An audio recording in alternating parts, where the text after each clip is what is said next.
따라서 정체성이란 그 사람이 살아온 역사, 인생 그 자체다. 나는 어떤 사람이다 라고 확실히 존재를 증명할 수 있다면 50세의 위기가 찾아와도 흔들리지 않는다. 안녕하세요. 책과 함께입니다. 오늘의 책은 50부터는 인생관을 바꿔야 산다입니다. 저자는 사이토 다카시, 센시오에서 펴냈습니다.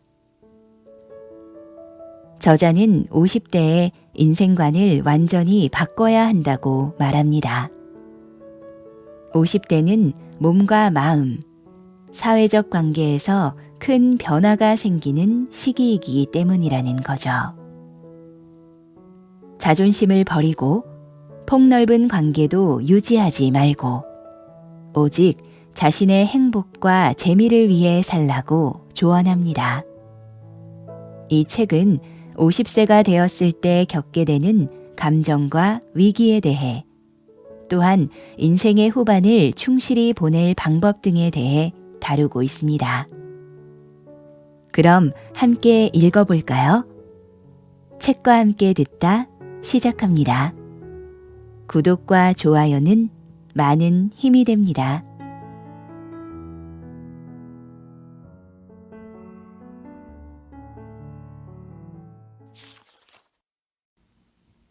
젊음과 경쟁하려 들면 나만 골병 들지. 여러분 가운데는 나이는 분명 50이 되었지만 아직 그렇게 나이 먹었다는 생각이 안 든다는 사람도 많을 것이다. 인생의 성적표 따윈 아직 받고 싶지 않아 라며 말이다. 그런 마음도 충분히 이해한다. 막 50세가 되었을 때는 경쟁에 열정을 불태울 땔감이 타다 남았을 뿐이라고 하면 실례일 정도로 아직 어지간히 건강하다. 그러니까 더욱 일찌감치 다음을 준비하는 게 좋지 않을까 하는 바람이 있다. 일찌감치 경쟁에서 벗어나겠다고 결론을 내고 나면 젊은이들과 어울리기 쉽다는 장점이 있다. 나이를 먹을수록 아무래도 젊음을 질투하는 마음이 싹 튼다. 요즘 젊은 애들은 이라고 운운하며 얕잡아 보고 싶어지는 것도 이 때문이지 않을까? 나는 젊은이들 앞에서 말할 기회가 있으면 청춘이 빛나는 여러분 안녕하세요 라고 인사하곤 한다. 젊다는 것은 멋진 일이라고 인정하고 젊음과 경쟁하려는 마음을 완전히 접어버리면 질투심에서 벗어날 수 있다. 나이를 먹음에 따라 해마다 더 빈정거리길 좋아하는 사람이 있다. 그런 사람은 점점 남을 칭찬하지 못하게 된다. 이 얼마나 서글픈 일인가. 45세에서 50세까지가 그렇게 되느냐 마느냐가 정해지는 분기점이라고 생각한다. 그 시기에 다른 사람을 과소평가해서 불평불만만 늘어놓게 될지 어떤 일이든지 있는 그대로 인정하고 칭찬할 수 있을지가 나뉜다.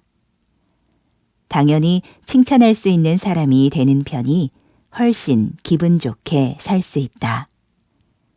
사물을 부정적으로만 받아들이면 자기 안에 시샘하고 비뚤어진 마음이 언제까지나 남게 된다. 반대로 남을 칭찬하면 질투심이 사라진다고 생각한다. 그렇게 해서 자기 안에 있는 시기하는 마음의 싹을 잘라내는 것이 중요하다. 경쟁을 내려놓는다는 마음가짐은 확실히 마음을 편하게 해준다. 더 발전하고자 하는 의욕은 계속 남겨두어야겠지만 불필요한 경쟁심에서 벗어났을 때 마음이 자유로워질 수 있다.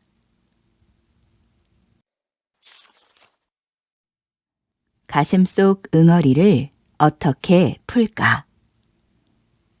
시간이 지나도 여전히 가슴속에 맺힌 응어리가 남아있을 때는 약간씩 불평을 토로해보자. 배탈이 심하게 나도 언젠가는 장이 서서히 회복되는 것처럼 마음의 아픔도 시간이 흐르면 천천히 치유된다. 하루아침에 모든 감정을 털어낼 수는 없다. 이런 일이 있었으니 회복하는데 적어도 1에서 2주는 걸리겠지 라고 체념하고 중간중간 푸념을 조금씩 늘어놓다 보면 어느덧 상처가 낫는다. 이 일은 전치 한 달감이야 라고 선언하는 것도 자신의 상황을 객관화하는 데 도움이 된다. 아무한테도 푸념하지 않는 삶은 물론 훌륭하다. 하지만 나는 가족이나 신뢰할 수 있는 사람한테라면 가끔 불평을 털어놓는 편이 혼자서 속으로 사귀기만 하는 것보다 정신 건강에 좋지 않을까 싶다. 가족끼리는 법도 뛰어넘는다고 하면 지나치지만 가족은 세상 사람들과는 다른 기준으로 형성된 관계이기에 의지할 수 있다. 가족은 표면적으로만 교제하는 사이가 아니라 진실을 서로 토로할 수 있는 대상이므로 불평도 주저없이 할 수 있다. 그렇게 해야 밖에 나가 의연하게 생활할 수 있다. 마음의 해독, 즉 감정의 노폐물이나 독소를 다 배출해내자.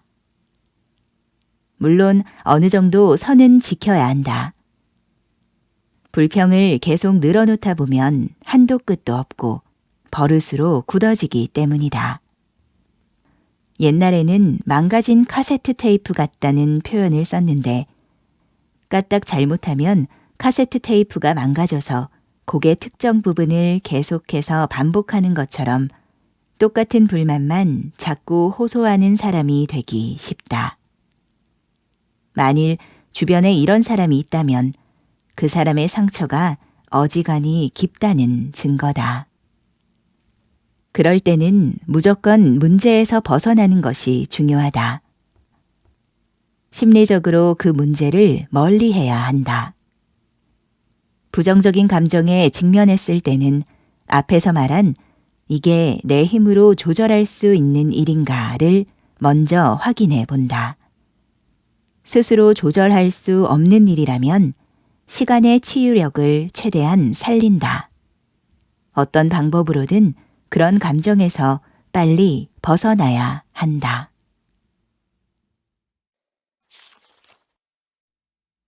내 손으로 책을 버리게 될 줄이야. 불교에서는 집착을 버려라 라는 말을 많이 한다. 집착을 버리는 경지에 이르러야 비로소 자애가 존재한다고 한다.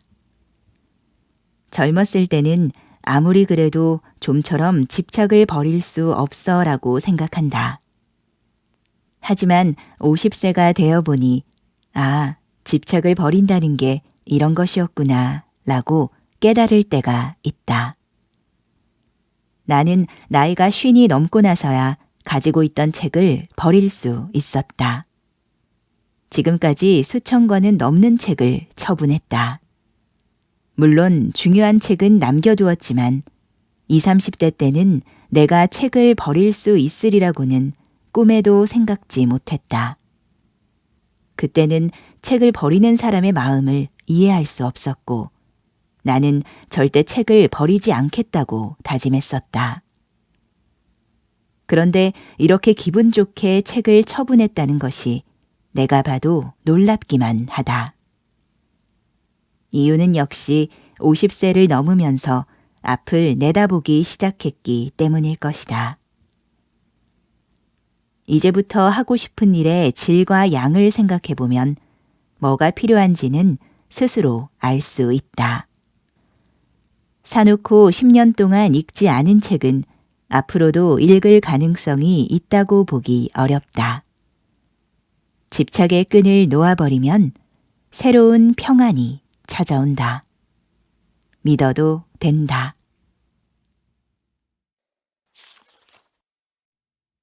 나의 존재는 무엇으로 증명할 수 있을까?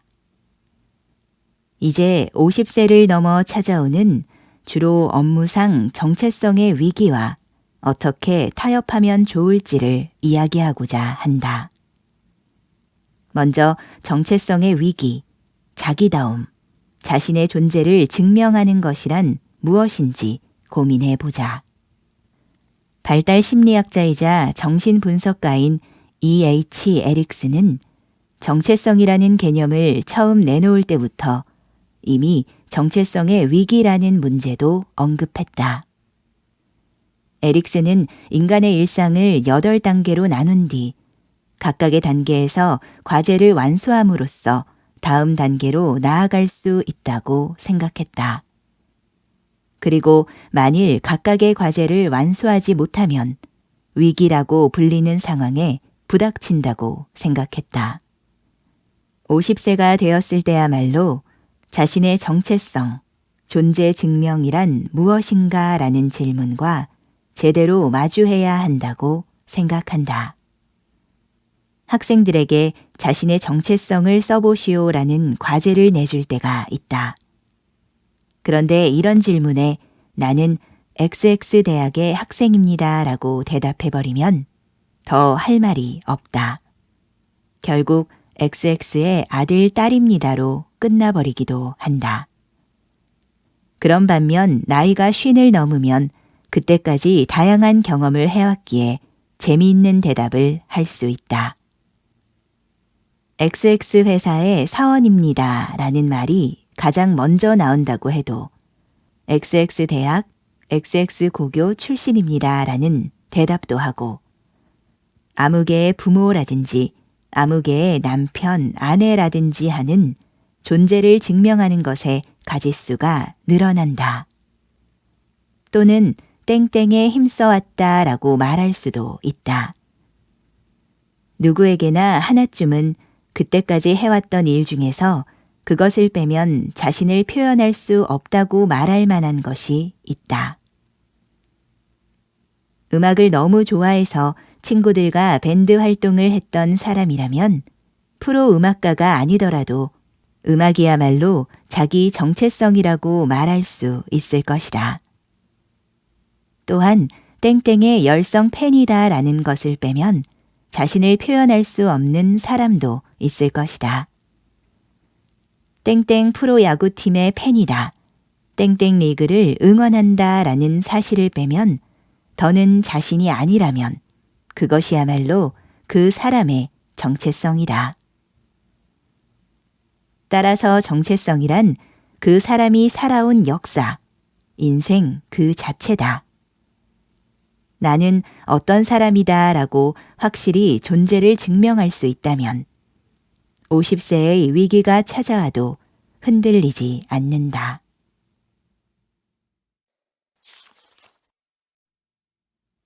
(50세야말로) 철학을 알만한 나이. 미의 세계 이외에도 교양의 세계를 추구하는 방법도 있다. 물론 고전 문학을 다시 읽어보는 것도 좋다. 또는 요새 역사붐이 일어난다고들 하는데 세계사에 흥미가 있다면 그것을 깊이 파헤쳐 나가길 추천한다. 이루 말할 수 없이 즐겁다. 또 철학을 다시 배우는 것도 추천하고 싶다. 젊었을 때는 읽어도 이해하지 못했던 것을 나이를 먹으면 자연스럽게 깨닫게 될 때가 있다. 드디어 소크라테스의 기분을 알겠어. 키르케고르가 말하는 절망이 이런 것이구나 라는 식으로 말이다. 특히 어렵다고 정평이 난 하이데거도 마찬가지다. 예를 들면 하이데거는 존재와 시간에서 이렇게 말했다. 인간은 다른 동물과 달리 죽음이라는 것을 의식하는 존재다. 죽음을 의식하고 앞서 나아가 준비한다. 그래서 공포를 느끼는데 그 때문에 더욱 본질적인 삶을 살 수 있다. 시간의 유한성이라는 것이 인간의 본질이다. 죽음을 어떻게 받아들이느냐가 인간다운 삶의 출발점이 될 것이다. 나는 20대 때 하이데거를 읽었다. 그때는 이 말을 머리로는 이해할 수 있었지만 아직 내가 죽는다는 것이 실감이 잘 안 났다. 그런데 50세가 넘자 죽음이라는 것이 현실적으로 다가왔다. 앞으로 얼마나 살 수 있고 그때까지 나는 무엇을 할 수 있을까라고 계산해 보면 하고 싶은 일을 별로 많이 할 수 없다는 사실을 깨닫는다. 또한 하이데거는 수다만 떨면서 시간을 낭비하는 행위를 퇴락, 추락과 같은 뜻이라고 비판했다. 하긴 SNS로 수다만 떨다가 하루를 마쳤다면 죽음을 자각하고 진정한 인생을 살았다고는 말할 수 없다. 이렇게 나이가 들어 다시 읽어보면 하이데거의 철학에 더 공부할 것이나 더 표현할 것이 있다는 사실을 깨달을 수 있다. 그렇게 이해하고 보면 하이데거의 말이 마냥 어렵기만 한 것은 아니었다. 따라서 50세야말로 철학을 이해할 수 있는 나이라고 말할 수 있을지도 모른다.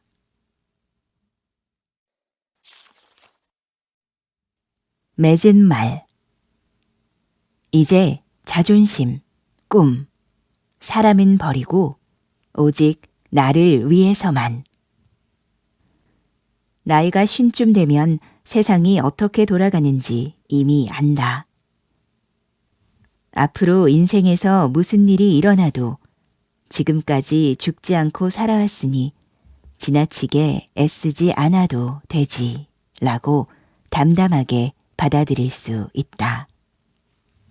어떻게 보면 노련한 축구 선수가 경기를 뛸 때 체력을 적절히 배분하는 것과 같다. 90분간 계속해서 뛰기는 힘들지만 바로 지금이야 하는 순간에 몸을 움직여서 골을 넣을 수는 있다. 나이가 들면 화를 잘 낸다는 말을 자주 듣는다. 분노라는 감정은 뇌의 되뇌 변연계라는 부분에서 만들어진다. 뇌 연구학자에 따르면 그것을 억제하는 작용을 하는 것이 전두엽이다. 그런데 전두엽은 나이가 들면 기능이 저하할 수 있다. 그 때문에 감정을 억제하기 어려워진다는 것이다.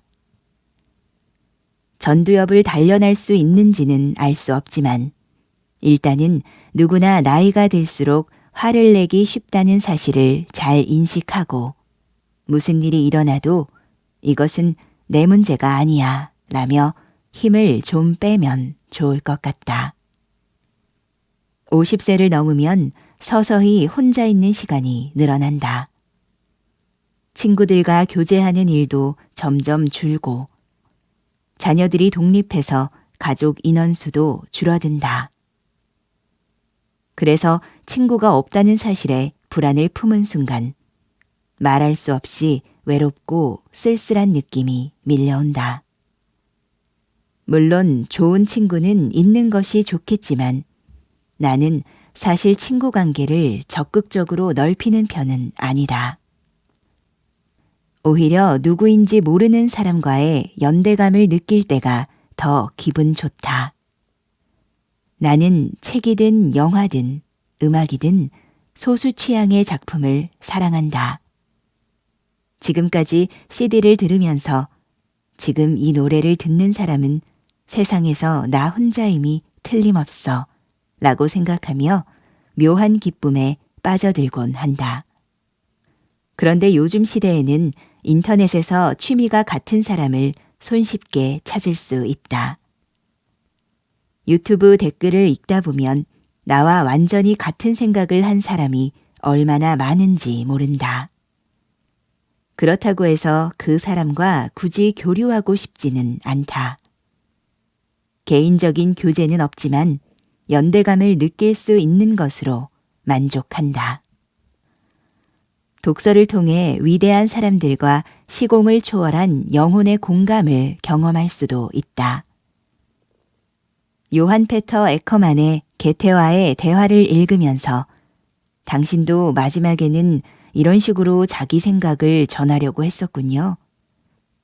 그 말은 지금 내가 접수했으니 괜찮아요, 괴테 아저씨. 라고 속삭여 본다.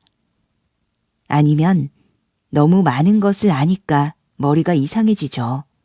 당신의 생각은 조금이나마 내가 알았으니 편히 쉬세요, 니체 씨. 라며 자라투스트라는 이렇게 말했다를 읽는다.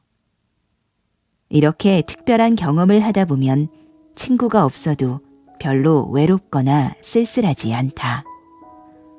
혼자 있는 시간을 잘 보내는 최고의 방법은 뭐니 해도 책을 읽는 것이다. 독서는 혼자서 하는 것이므로 혼자 있는 시간이 길수록 감사하다. 이제 그 누구보다 나 자신을 위해서 혼자만의 시간을 충분히 만끽하기 바란다. 무엇보다 50세를 넘어서는 누가 가르쳐주지 않아도 인생의 깊은 뜻을 스스로 이해할 수 있다는 점이 장점이 아닐까. 또 한 가지, 물론 50세에는 아직 에너지가 남아있다. 유도의 창시자인 가노 지고로는 정력선용이라는 말을 중요시했다. 즉, 강한 훈련을 통해 얻은 건강한 체력과 정신력을 의롭고 선한 데 이용해야 한다고 생각했다. 여러분도 다음 세대에 물려줄 것이 무엇인지 생각해보고 거기에 남은 에너지를 쏟아부으면 어떨까? 오늘도 함께 해주셔서 감사합니다. 함께 해주신 모든 분들, 오늘도 무탈하게 자주 행복하시길 바랍니다. 그럼 또 만나요.